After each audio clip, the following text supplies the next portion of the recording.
you so much, Chairperson. Chairperson, I just want to understand this thing. I need some clarity on this thing. Is that they have discussed now the black card 1 and the black card 2.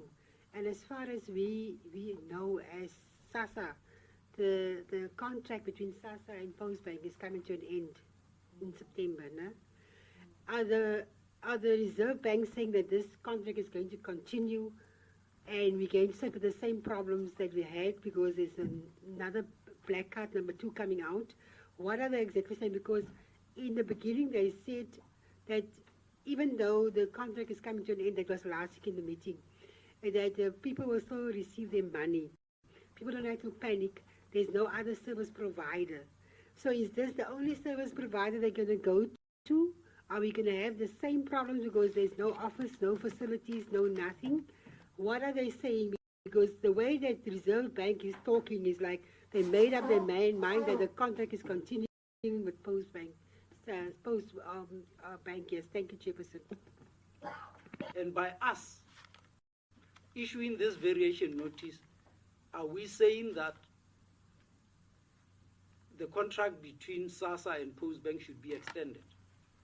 My response to that would be, today, a beneficiary may decide to receive their grant at Postbank, well, at Standard Bank, just as an example, and they move their grant there.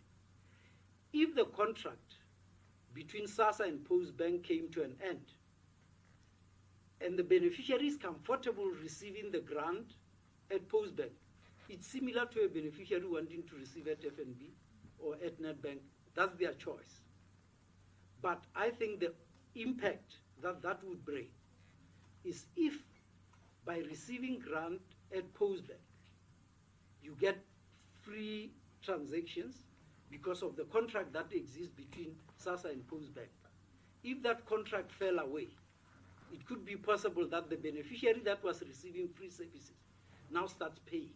I don't know what is in their agreement, but that's the implications. But my view is that if I was a beneficiary and comfortable with Postbank, I will remain with Postbank regardless of whether there's an agreement or not. That would be my take on it.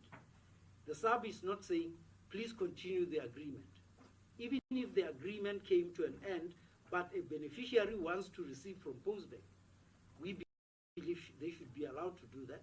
But as I say, there could be implications if some transactions were free because of the agreement and the agreement fell away, they could start paying. I don't know. Maybe those things could emerge.